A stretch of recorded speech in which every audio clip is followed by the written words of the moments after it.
So இவ்வளோ நாளா ராகவ் நம்மள எதுக்காக வெறுக்கிறாரு, ஏன் சண்டை போடுறாப்புன்ற காரணம் தெரியாம தான் அபி வந்து ஒரு மாரி குழப்பத்துல இருந்தாங்க. பட் அதுக்கான காரணம் இப்போது தெரிய வந்துருச்சு. ஒரு பழமொழி இருக்கு இல்லையா? ஸோ கண்ணால பார்க்கறதெல்லாம் உண்மை இல்ல அப்படின்னு சொல்லுவாங்கல்ல.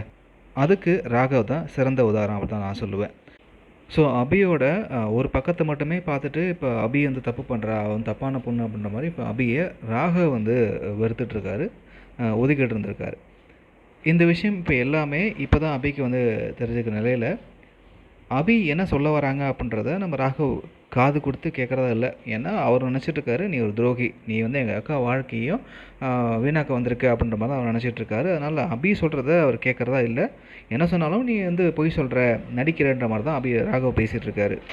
இதனால் செம்மையாக கோவப்பட்ட அபி வந்து நான் எப்படிப்பட்டவ அப்படின்றத நான் நெருப்பில் குதிச்சு தான் உங்கள்கிட்ட நிரூபிக்க வேண்டிய அவசியம் எனக்கு கிடையாதுன்ற மாதிரியே சொல்கிறாங்க. அது மட்டும் இல்லாமல் இனிமே நான் உங்கள் விஷயத்தில் தலையிட மாட்டேன், என்னை தேடி எங்கள் வீட்டுக்கு வந்துடாதீங்க அப்படின்னு சொல்லிட்டு அபி வந்து அங்கேருந்து கிளம்பிடுறாங்க. இப்போது இதனால் அபி இல்லாமல் ஹாஸ்பிட்டல் போன ராகவிட்ட ஏன் அஞ்சலி கேட்குறாங்க, அபி எங்கே அப்படின்னு கேட்க அவ வரல அப்படின்னு சொல்ல பாட்டியும் நம்ம அஞ்சலியும் ராகவை தான் திட்டுறாங்க. உடனே அஞ்சலி வந்து நான் போய் கூப்பிட்டா அபி வருவான்னு சொல்லிட்டு அஞ்சலி வந்து இப்போ அபி வீட்டுக்கு கிளம்புறாங்க. இப்போ அஞ்சலியே இப்போ கிளம்புனதால இப்போது அஞ்சலி கூட ராகவ் இப்படி ஒட்டுமொத்த குடும்பமும் இப்போ அபி வீட்டு வாசலில் போய் நிற்கிறாங்க. அபி பார்த்திங்க அப்படின்னா நான் வர முடியாது, ரொம்பவே பிடிவாதமாக என்னால் இனிமேல் அங்கே வந்து இருக்க முடியாது, அவர் கூட வாழ மாட்டேன் அப்படின்ற மாதிரி ரொம்பவே கஷ்டப்பட்டு சொல்லிட்டு இருக்காங்க நம்ம அபி. அஞ்சலியும் நீ இல்லாமல் நான் இங்கேருந்து போக மாட்டேன் அப்படின்னு வாசல் நின்றுட்டுருக்காங்க. அப்போது மழையும் பெய்ய ஆரம்பிக்குது.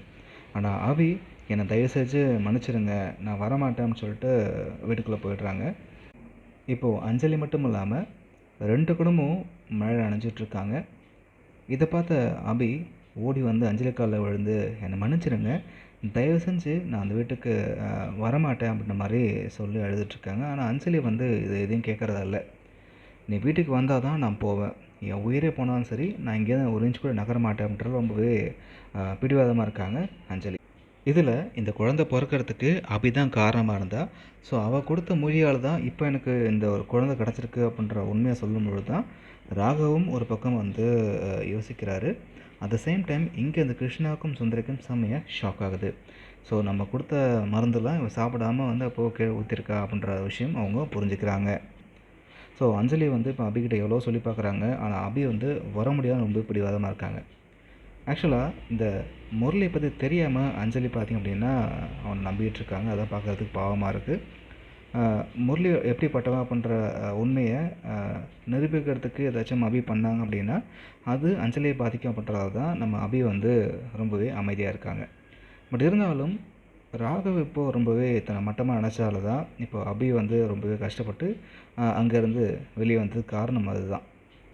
ராகவும் அபி என்ன சொல்ல வராங்க அப்படின்றத கேட்டுக்கலாம். அவர் அதெல்லாம் காதில் வாங்காமல் நீ பண்ணது தப்பு, நீ வந்து துரோகம் பண்ணுற அப்படி இப்படின்னு வார்த்தையை விட்டுறாரு. இதுதான் இப்போது இந்த எல்லா பிரச்சனையும் காரணம். இதில் அபிக்கு இன்னொரு பயம் என்ன அப்படின்னா, இதுக்கே ராகவ் இப்படிலாம் பேசுகிறாரு, இதில் இந்த முரளிக்கும் எனக்கும் கல்யாணமாக இருந்துச்சு, ஸோ இவர் தான் ஃபஸ்ட்டில் பார்த்த மாப்பிள்ளை அப்படின்ற விஷயம் தெரிய வந்துச்சு அப்படின்னா கண்டிப்பாக என் குடும்பத்தையும் தப்பாக நினைப்பார் அப்படின்றதெல்லாம் அதை மறைக்கிறதுக்கு தான் அபி முயற்சி பண்ணுறாங்க. ஸோ இனிமேலாவது இந்த முரளி எப்படிப்பட்டவன், எந்த நிலமையில் அபியும் முரளியும் பழகுனாங்க, உண்மையிலேயே என்ன நடந்துச்சு அப்படின்றத நம்ம ராகவ் தெரிஞ்சுக்கிட்டார் அப்படின்னா கதை செம்ம இன்ட்ரெஸ்டிங்காக இருக்கும். பார்க்கலாம் என்ன பண்ண போகிறாங்க அப்படின்றத.